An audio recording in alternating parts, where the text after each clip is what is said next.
todos, bienvenidos un día más a mi canal. Si tú no me conocías, es la primera vez que pasas por aquí, pero te gusta este contenido y te gusta lo que ves, no olvides suscribirte en el botoncito de aquí abajo y activar las notificaciones para que YouTube te avise cada vez que yo suba nuevo vídeo. También puedes hacerte miembro del canal por 0,99 y disfrutar de vídeos exclusivos de varias temáticas, entre ellas BDSM. Y vamos con el segundo círculo del infierno y aquí vamos a averiguar algo más de la historia de Dante. Lujuria es un abismo cuyas paredes están revestidas por estatuas de oro. Las estatuas representan los amantes y en un lado están las mujeres y en el otro lado están los hombres. En la pieza central hay una torre, que es la torre carnal, que tiene forma fálica, se compone de varios pisos y cada piso está, digamos, ornamentado, decorado, con actos sexuales y con genitales. Aparte, esta torre es la pieza central donde se suceden una especie de rayos morados que no dejan de ser como, digamos, las expiaciones o ¿sabéis? Los pecados cometidos por la gente carnal pues se desarrolla como en rayos, ¿vale? Estos rayos giran alrededor y lo que hacen es atrapar las almas de los lujuriosos. Y al final de esta torre hay un trono que es donde está la reina Cleopatra, que reina, no juzga, reina junto a Marco Antonio. Aquí el que juzga es Minos, que lo conoceréis por la mitología griega, solo que no se sabe bien si Dante se refiere a Minos como nombre o a Minos como rey, el rey que condena, ¿sabéis? Entonces ahí no se deja claro en la Divina Comedia, pero bueno, básicamente tenéis que saber que Minos es el que condena en este círculo del infierno. Cuando Dante va subiendo a la torre, en el segundo piso descubre a Beatriz y descubre que Lucifer ha hecho que Beatriz sea su novia, puesto que le ha contado la verdad. ¿Y qué verdad es esta? Bien, ahora es cuando vamos con un poco de historia de Dante. Dante estaba prometido con Beatriz y se tuvo que ir a las cruzadas. Beatriz le dijo que se entregaría a él si le prometía también que, aparte de volver sano y salvo, también cuidaría de su hermano. Al mismo tiempo, Beatriz hizo una apuesta con Lucifer, donde apostó que Dante no caería ante los placeres carnales. La cuestión es que Dante, en mitad de las cruzadas, pues se sentía solo y con una de las esclavas que le ofrecía un poco de consuelo, pues durmió con ella, es decir, se acostó con ella, por lo que Beatriz pues perdió la apuesta. También es verdad que se acostó con esta esclava por una promesa de libertad. La cuestión es que pasaron 3 años y el padre de Dante pues dejó de creer que su hijo fuera a volver e intentó que Beatriz pues creyera lo mismo, pero Beatriz se negaba. También es verdad que el padre era un poco cerdo y lo que pretendía era que ella se acostara con él, es decir, que no siguiera como guardándole esa promesa a Dante, ¿vale? Pero antes de que esto ocurriera, se presentó una persona misteriosa, nadie sabía quién era, mató al padre y apuñaló varias veces a Beatriz.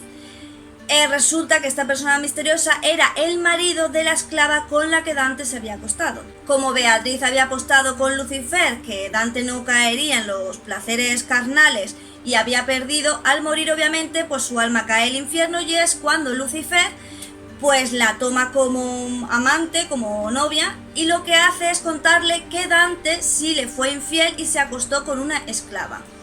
Al mismo tiempo, al verse ella atrapada en este círculo, pues decide pedir ayuda. Es Beatriz la que le pide ayuda a Virgilio para que Dante vaya a salvarla de este círculo del infierno. Pero tenemos que saber que ella le pidió ayuda a Virgilio para que la salvase de esa situación antes de saber toda la historia de Dante. Así que Dante llega al segundo piso y se encuentra pues a Beatriz en la cama con Lucifer, vestida de rojo, le sangra la cara, como que llora lágrimas.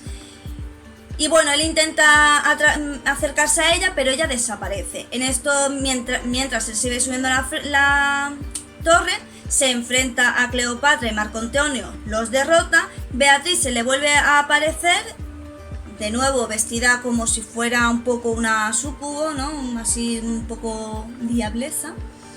Y le dice a Dante que la mire a los ojos y vea cómo la ha destrozado y cómo ha roto sus promesas. Y de nuevo vuelve a desaparecer. De todas maneras, Dante se volverá a encontrar con Lucifer y esta historia continuará. De todas maneras, ya os voy a adelantar una pequeña cosa, y es que Beatriz no es mala, ya que ella representa la perfección y digamos como un perdón, ¿vale?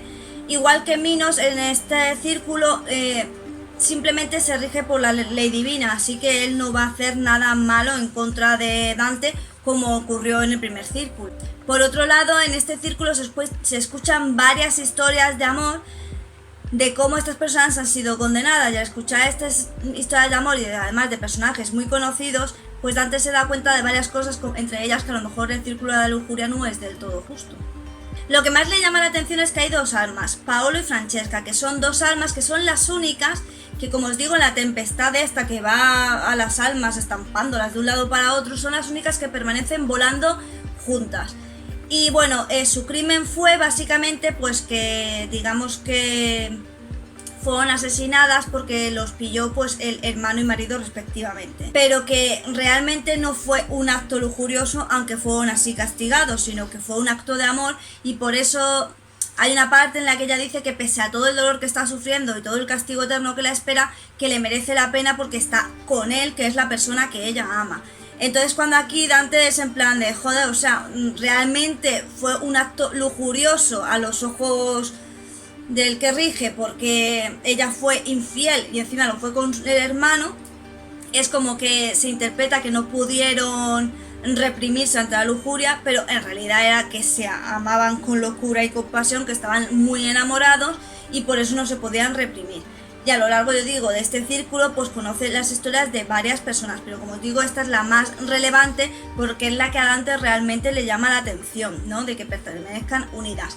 Que sepáis que cuando os cuento la historia de los 9 círculos del infierno, no solo me estoy basando en la Divina Comedia, sino que yo me estoy basando en todas las cosas que se han ido reuniendo de los 9 círculos del infierno, porque si leéis la Divina Comedia y hay algo que no os cuadra, es que tenéis que saber que la Divina Comedia es poesía pura y dura y es muy pesada, y que luego aparte se hicieron varias interpretaciones e incluso un videojuego de los 9 círculos círculos del infierno de Dante.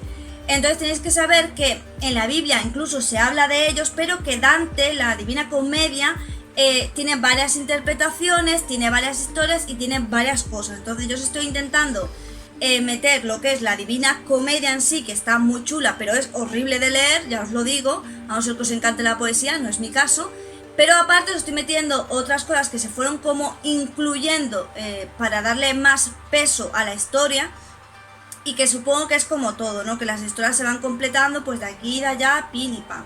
Así que esto es todo, esto sería el segundo círculo del infierno, lujuria. Y sin nada más que decir, solo me queda decirte que me regales un pedazo de me gusta para que yo sepa que te gusta este contenido, que te suscribas a mi canal secundario de cocina, no te vas a arrepentir y aprenderás cosas nuevas seguro, y no me digas que no sabes cocinar porque si yo sé, tú sabes, aquí nadie es más que nadie. Mira en la cajita de información, quizás haya algo que te interese, y además está el servidor de Discord donde metemos, aparte de hablar de lo que nos da la gana, pues se suben muchas cosas y quizás algunas te interesen. Sígueme por mis redes sociales y recuerda que aquí se sube vídeo los lunes, los miércoles y los viernes. Y sin nada más que decir, solo me toca decirte adiós.